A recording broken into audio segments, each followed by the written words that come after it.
तो Roman Reigns पर brutal attack किया द विजन सेथ रॉलिंस की फैक्शन ने, और अब रोमन रेंज WWE से काफ़ी लंबे टाइम के लिए बाहर हो चुके हैं। ऑब्वियसली रोमन रेंज को राइट ऑफ करना था, तो रोमन रेंज को इंसेन तरीके से अंडर अटैक किया और अब वो WWE से बाहर हो चुके हैं। इसी तरह मंडे नाइट रॉ पर जो हमें देखने को मिला, LA नाइट, सेथ रॉलिंस और CM पंक के बीच में जो भी कुछ खिचड़ी बनी है, और LA नाइट जो है उनका मैच था सेथ रॉलिंस के साथ। CM पंक आए, उन्होंने सेथ रॉलिंस पर अटैक किया। LA नाइट को ये बात ऑब्वियसली अच्छी नहीं लगी क्योंकि LA नाइट का मैच था और उसकी वजह से वो डिस्क्वालीफाई हो गए। ये मैच डिस्क्वालीफाई कर दिया गया, इसका नतीजा डिस्क्वालिफिकेशन में हुआ। तो अब इस बात के बाद अब चांसेस ये हैं कि Seth Rollins versus LA Knight versus CM punk clash in Paris में हमें देखने को मिलेगा, क्योंकि रोमन रेंज अब कुछ टाइम के लिए WWE से बाहर हैं। तो उनकी गैर मौजूदगी में triple threat for the WWE world heavyweight championship हमें देखने को मिल सकता है क्लैश इन पेरिस में। बड़ा मैच होने जा रहा है, चांसेस इसके सबसे ज़्यादा हैं, और शायद ये मैच हमें ऑफिशियली तौर पर आने वाली मंडे नाइट रॉ पर अनाउंस भी होता हुआ नज़र आ जाए। जब LA नाइट और CM पंक का प्रोमो होगा आपस में, मे भी वो कुछ बात करें ऐसे, क्योंकि LA नाइट भी जो है वो सेथ रॉलिंस को अटैक करना चाहते हैं, उनसे मैच चाहते हैं और उनसे टाइटल जीतना चाहते हैं, जबकि CM पंक जिनका ज़्यादा हक बनता है कंसीडरिंग कि उन पर कैश इन हुआ है समर स्लैम में, तो वो भी चाहेंगे कि सेथ रॉलिंस पर उनका हाथ डल सके। तो एडम पीस मोस्ट प्रोबेबली ये मैच अनाउंस कर देंगे नेक्स्ट वीक या उससे नेक्स्ट वीक शायद, कि LA Knight versus CM Punk versus Seth Rollins at Clash in Paris for WWE world heavyweight champion. बात करते हैं अब आगे चल के वीडियो में कि ब्रॉक लेसनर को जो है WWE ने क्लियर कर दिया है। WWE की जो लॉ की टीम है उन्होंने बाकायदा ब्रॉक लेसनर के केसेस देखे हैं और उन्हें क्लियर किया है कि एज सच ब्रॉक लेसनर इतने ज़्यादा उन पे इल्ज़ामात तो हैं बट वो प्रूव नहीं हो सके, तो इसलिए WWE की जो टीम है उन्होंने ब्रॉक लेसनर को क्लियर किया।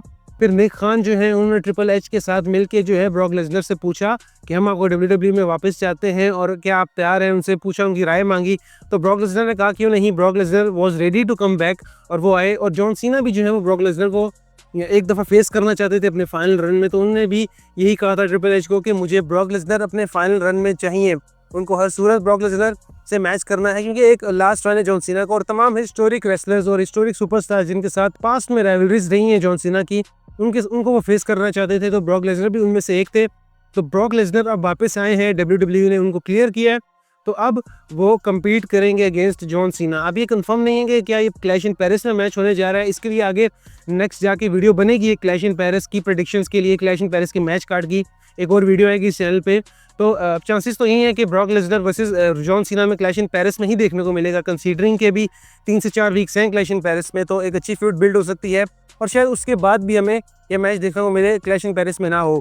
तो चांसेस यही है कि Brock Lesnar versus John Cena जल्द से जल्द WWE करवाएगी मैच। इसके बाद हम बात कर लेते हैं कैरियन क्रॉस की। कैरियन क्रॉस और उनकी वाइफ स्कारलेट का जो कॉन्ट्रैक्ट है वो एक्सपायर हो चुका है अब ऑफिशियली तौर पर, और उनका कॉन्ट्रैक्ट रिन्यू नहीं किया जा रहा। WWE ने कोई न्यू कॉन्ट्रैक्ट नहीं दिया, कोई न्यू डील नहीं दी। इसका मतलब है कि कैरियन क्रॉस और स्कारलेट का सफ़र जो है वो अब WWE में यहीं तक था और अब वो ख़त्म होने जा रहा है। उनको रिलीज़ कर दिया जाएगा और मोस्ट प्रोबेबली वो किसी और कंपनी में चले जाएंगे। तो काफ़ी सैड न्यूज़ है रेसलिंग फैंस के लिए, जिस हिसाब से कैरियन क्रॉस को हाइप मिल रही थी क्राउड में, जिस तरह क्राउड उन्हें सपोर्ट कर रहा था और जो चैंट्स लगती थी कैरियन क्रॉस की।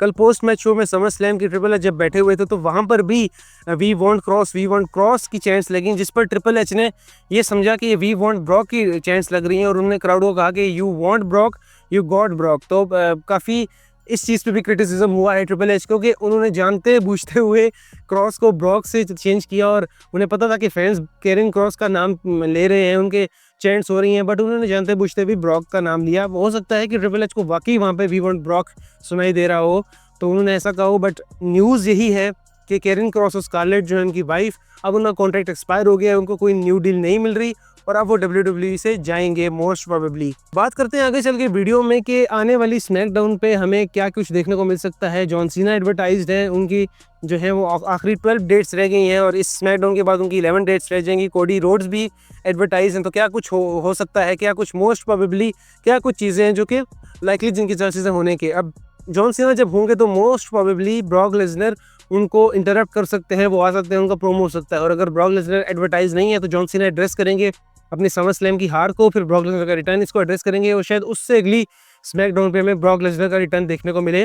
और इसी के साथ साथ कोडी रोड्स जो है वो आएंगे, वो अपनी विक्ट्री के बारे में बताएंगे और उनको इंटरप्ट कर सकते हैं ड्रू मैकिंटायर। हाईली चांस है कि Drew McIntyre versus Cody roads clash in Paris में हमें देखने को मिलेगा for the WWE undisputed champion, क्योंकि समर स्लैम से पहले स्मैकडाउन पे ड्रू मैकिंटायर कोडी रोड्स का फेस ऑफ हुआ था। उन्होंने कहा था ड्रू मैकिंटायर ने कोडी रोड्स को कि मैं चाहूँगा कि आप समर स्लैम पे जीतें ताकि मैं फेस कर सकूं तुम्हें दोबारा और हमारी जो अनफिनिश स्टोरी है दोबारा कंटिन्यू हो सके। तो हाईली चांसेस हैं इस चीज़ के कि Drew McIntyre versus Cody Rhodes at Clash in Paris हमें देखने को मिल सकता है। मोस्ट प्रोबेबली इस चीज़ के चांसेस हैं।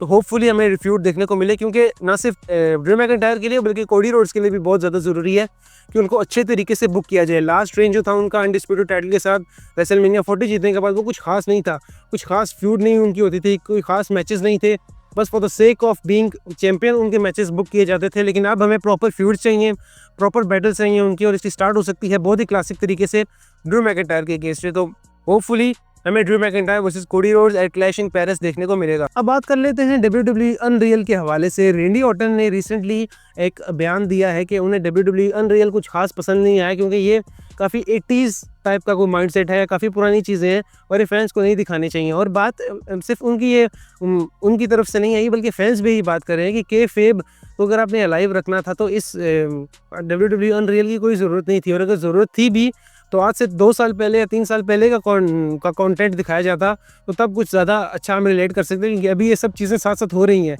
अब शायद समर स्लैम का भी अनरियल वीडियोस आ जाएंगी, कुछ टाइम तक कंटेंट आ जाएगा नेटफ्लिक्स पर, तो बिल्कुल ही मज़ा सारा ख़राब हो जाता है और के-फेब बिल्कुल ही डेड हो जाता है। ये चीज़ अच्छी नहीं है WWE की तरफ से। रेंडी ऑर्टन ने भी इस चीज़ को पसंद नहीं किया। तो अब WWE को ऑब्वियसली मजबूर है नेटफ्लिक्स की आदतों, क्योंकि नेटफ्लिक्स को इस तरह का कंटेंट चाहिए कि वो फैंस को इंगेज कर सके, फैंस को अपनी तरफ ला सकें और कुछ न्यू दिखा सकें अपनी ऑडियंस को। तो WWE बेबस है, वो पैसे की खातिर इस तरह का कंटेंट रिलीज़ कर रही है।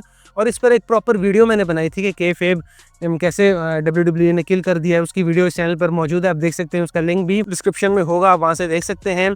और सभी बात कर रहे हैं अनरियल के बारे में और किसी को भी ऐसा चीज़ पसंद नहीं आई है। और तो हम उम्मीद करते हैं कि WWE इस चीज़ को देखेगी और आज से 2 साल पीछे लेकर चलेगी चीज़ों को। अगर 2025 की कोई चीज़ चल रही है तो WWE 2023 का कंटेंट दिखाए तो बेहतर है। अगर 2027 में हमें तो WWE फिर 2025 के रेसलमेनिया समर स्लैम दिखाएगा क्या कुछ हुआ था उस टाइम पे, तो वो ज़्यादा अच्छे तरीके से फिर हम रिकॉल कर सकते हैं और फिर अच्छे एक फील भी आती है कि हाँ ठीक है, के-फेब उस तरह डेड नहीं होती फिर। लेकिन अब साथ साथ लेके चलेंगे तो तब के-फेब 100% डेड हो जाएगी। तो ये थी आज की वीडियो, और सबसे बड़ी जो हाईलाइट इस वीडियो की यही है कि CM Punk versus LA Knight versus Seth Rollins at Clash in Paris for world heavyweight champion. आप लोगों को क्या लगता है कि क्या ये मैच होगा? क्या रोमन रेंस इस मैच में इन्वॉल्व हो सकते हैं? रोमन रेंस चूँकि WWE से काफ़ी लंबे टाइम के लिए आउट हो चुके हैं और वो शायद सर्वाइवर सीरीज़ में वापस आए, तो उनका अभी फिलहाल कोई चांस नहीं है इस फ्यूड में एंट्री मारने का। बट LA नाइट, CM पंक और सेथ रॉलिंस से इन्वॉल्व हैं, ये हमेशा में एक दूसरे के साथ लड़ते हुए नजर आएंगे, प्रोमो बैटल्स में नजर आएंगी। तो आप लोगों का क्या ख्याल है कि ये मैच क्लैश इन पेरिस में होगा या उससे आगे चल के होगा? कमेंट सेक्शन में ज़रूर अपनी राय का इज़हार कीजिएगा। और अगर ये वीडियो आप लोगों को पसंद आई है तो इस वीडियो को लाइक करें, कमेंट करें, चैनल को भी ज़रूर सब्सक्राइब करें।